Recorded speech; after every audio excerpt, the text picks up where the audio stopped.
J'ai rencontré Claude François dans un couloir d'Europe 1 où je commençais à travailler. Je faisais quelques piges pour André Arnaud, pour Jacques Paoli. Et un jour, vraiment, dans un petit couloir, je me suis trouvée nez à nez avec Claude François, que quand même, bon, je connaissais. Et on s'est presque tapé dedans. Donc j'ai ri lui aussi. Et puis on s'est parlé. Et ce qu'on s'est dit exactement, j'en sais rien. Mais c'est la première rencontre. Je la revois comme si c'était hier. On s'est presque cognés l'un dans l'autre. Et ça va peut-être avoir l'air prétentieux, mais il m'a dit « Ah, qu'elle est mignonne !» Alors bon, je suis restée pour entendre la suite. Et voilà comment on s'est parlé la première fois. Mais on s'est pas tout de suite revus. Et en fait, c'est Marie-France Brière, qui était elle aussi à Europe 1, qui quelques jours plus tard m'a dit appelle la secrétaire de Claude François, Nicole Gruyé, il cherche une rédactrice en chef et je lui ai parlé de toi. Donc j'ai pris rendez-vous et j'ai débarqué boulevard Exelmans pour un rendez-vous avec Claude François. Pour l'anecdote, ce qu'il y a d'assez étrange, c'est que j'y suis quand même allée, mais à l'époque, j'attendais ma fille. On devait être en février et elle est née le 12 juin, donc j'étais quand même relativement déjà enceinte. Et j'étais persuadée que j'allais le voir comme ça, mais qu'il allait évidemment pas m'engager. D'ailleurs, quand je le lui ai dit, puisqu'il s'en était pas aperçu, il m'a dit « Ah, est-ce que c'est un problème ?» J'ai dit j'en sais rien, pour moi pas forcément, mais peut-être pour vous. Alors à ce moment-là, il a appelé celle qui était sa comptable, qui faisait office un petit peu de chef du personnel, qui s'appelait Madame Brousse. Et par l'interphone, il lui a dit « Madame Brousse, est-ce que vous engageriez une femme enceinte ?» Et elle lui a répondu « Certainement pas, monsieur. » Et il m'a dit « Eh ben voilà, tu es engagée. » Voilà. Alors moi, je suis entrée chez Claude François, donc comme rédactrice en chef de Podium en mars 1974. Et j'ai très vite appris, bien sûr, à peine arrivée, mais j'avais assez à faire avec Podium, j'ai très vite appris que Claude préparait un journal de charme qu'il avait décidé d'appeler Absolu. Et il avait un rédacteur en chef, un directeur artistique, et tout le monde travaillait sur la maquette et la sortie de ce magazine. Et un après-midi, Claude m'appelle dans son bureau et me dit « Dis donc, Latello, est-ce que tu peux m'expliquer, est-ce que toi tu sais ce que c'est que la massification concomitante ?» Je lui dis oui, mais pourquoi tu me poses cette question que je ne vois pas très bien, ça dépend du contexte. Et en fait, il venait de découvrir que les textes prévus par le rédacteur en chef d'Absolu étaient, disons, très intello, très compliqués, voilà, et c'était pas du tout l'esprit qu'il souhaitait donner au journal. Donc, à ce moment-là, comme souvent, Claude prenait des décisions très très rapides, et pratiquement dans l'heure qui a suivi, il s'est séparé du rédacteur en chef. Et il m'a dit, c'est toi qui t'en occupes. Je lui ai dit, mais certainement pas, j'ai assez à faire. Mais si, et voilà. Et donc, j'ai hérité aussi d'Absolu, alors que je venais à peine de commencer à me dépatouiller de Podium et d'un magazine qui était quand même pas si facile à faire. D'ailleurs, Absolu a valu beaucoup de problèmes à Claude, parce que lui, c'était quand même assez son univers. Il se régalait à faire des photos lui-même, à photographier des jolies filles très dénudées, mais il n'avait pas du tout réalisé que c'était pas son public et qu'on allait le lui reprocher. Donc, en fait, le magazine Absolu, au 3e numéro, a été interdit par le ministère de l'Intérieur. Et même s'il n'était pas, c'était pas un magazine porno, très très loin de là, mais on lui reprochait, je sais que dans les arguments, parce que moi je suis allée discuter avec le ministre de l'Intérieur de l'époque, qui était Michel Poniatowski, Et on m'a dit, c'est vrai qu'il n'est pas, c'est pas un magazine vraiment choquant, mais en même temps, il ne correspond pas du tout au public de Claude, et on peut considérer que c'est une incitation à la débauche pour les mineurs et pour son public. Donc il a eu beaucoup de soucis avec Absolu. D'ailleurs, à ce moment-là, il a cessé d'en être gérant et de se mettre en avant dans le magazine. Et je suis devenue non seulement rédactrice en chef, mais gérante d'Absolu.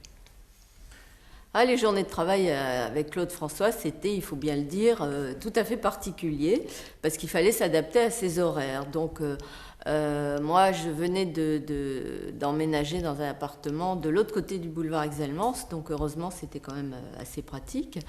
Je commençais vers 10h du matin. Et à partir de là, il fallait attendre que Claude veuille bien passer à son bureau, ce qui n'arrivait jamais avant plutôt le début de l'après-midi, vers 14h, 14h30. Et là, toute la maison était en ébullition parce qu'on annonçait, Pascaline qui était au standard, tout le monde annonçait « Attention, Claude arrive ». Donc c'était un petit peu... garde à vous, et tout le monde attendait de savoir dans quelle humeur allait être Clo-Clo.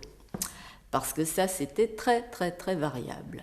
Alors, il pouvait être de très, très bonne humeur, mais il lui fallait un temps d'adaptation. En général, il arrivait un petit peu énervé, il montait les escaliers 4 à 4, avec ses lunettes de soleil, très, très speed. Il arrivait à son bureau sans un mot, il commençait à déplacer les objets qui avaient sûrement bougé de quelques centimètres en faisant le ménage.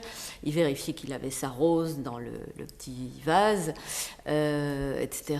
Et puis à partir de là, on pouvait commencer à venir le voir et lui parler. Et il appelait la plupart des gens depuis son bureau par un système d'interphone. Mais ça, c'était les bons jours. Il y avait aussi les jours où il n'avait pas envie de monter au bureau. Donc là, Pascaline faisait une annonce en disant Claude arrive, si vous voulez le voir, il faut descendre. Voilà. Alors, il y en a qui descendaient, puis il y en avait qui ne descendaient pas. Moi, j'avoue que j'ai jamais trop aimé descendre, donc surtout descendre pour le voir à travers la portière de sa voiture. C'était pas trop mon style, donc je ne l'ai jamais fait. Alors parfois il s'énervait parce que tout le monde était descendu le voir, sauf moi. Donc là il descendait de sa voiture et il allait au standard, et par le micro général, plutôt gentiment, il disait je joue son piano et ses rythmes, si tu veux bien descendre. Voilà. Donc là je daignais descendre les 2 étages pour le retrouver à l'accueil. Podium n'était pas facile à faire, il faut quand même. C'était un journal qui comportait beaucoup d'entrées. D'ailleurs, c'était le souhait de Claude qu'on y revienne, qu'on revienne plusieurs fois dessus, qu'on ne voit pas tout de suite tout. Alors son modèle, c'est vrai, il s'en cachait pas. C'était un magazine américain qui s'appelait Tiger Beat.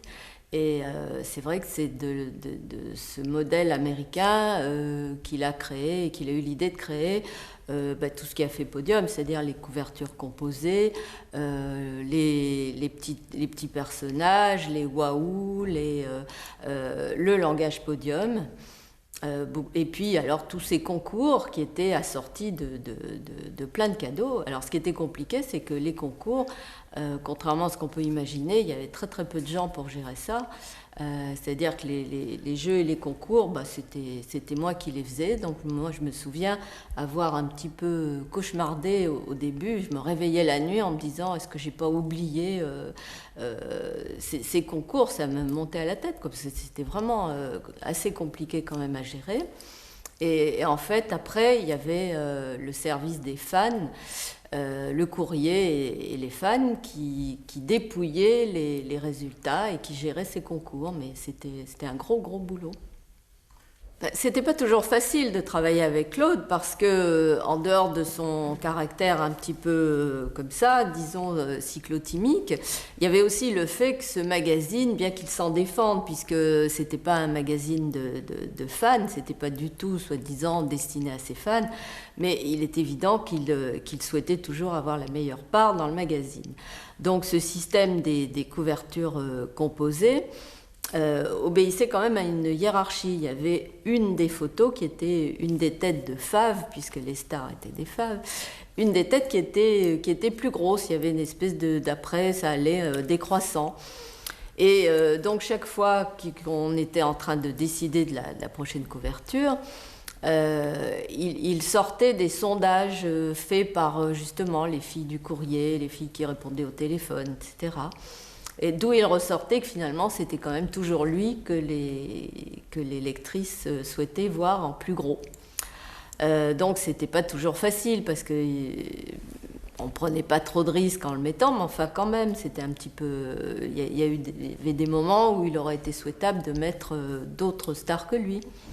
Et ça c'était un petit peu difficile. Bon, en même temps. Moi, c'est pas là-dessus que je m'opposais à lui, parce que je me disais, bon, c'est son journal, ça marche, pourquoi pas.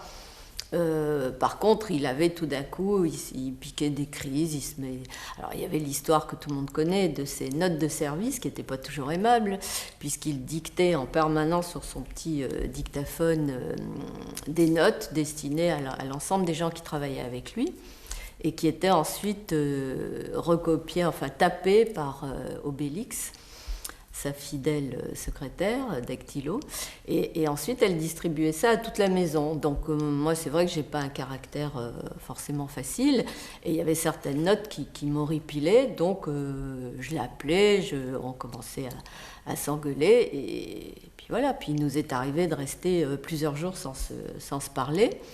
Alors à ce moment-là, comme on avait quand même besoin de communiquer, il appelait Nicole Gruyé, qui m'appelait en me disant « Vous pouvez descendre, j'ai Claude au téléphone ».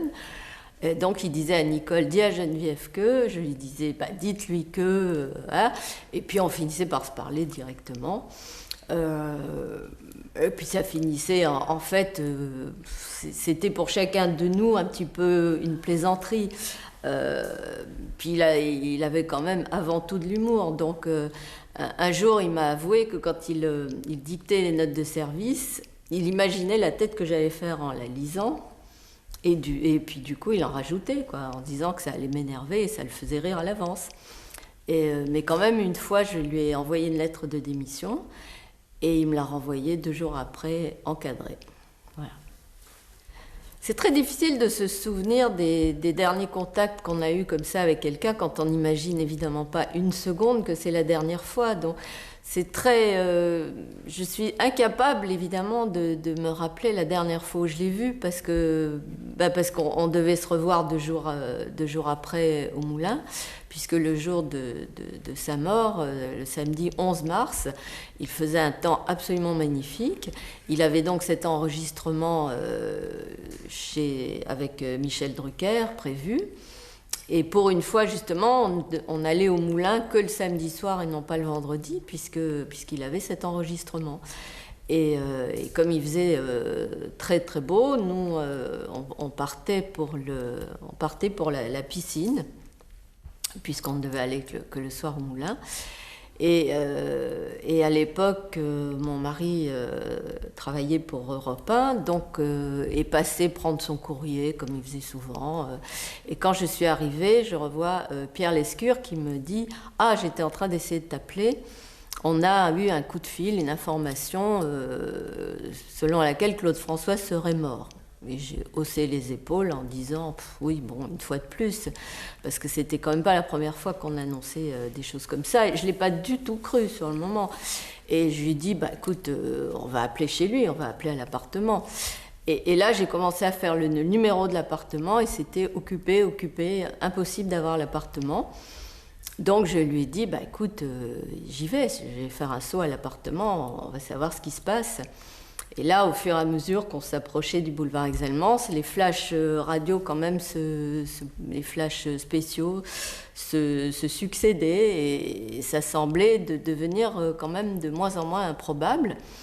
Donc j'ai commencé à me dire, mais et si c'était vrai, à être vraiment...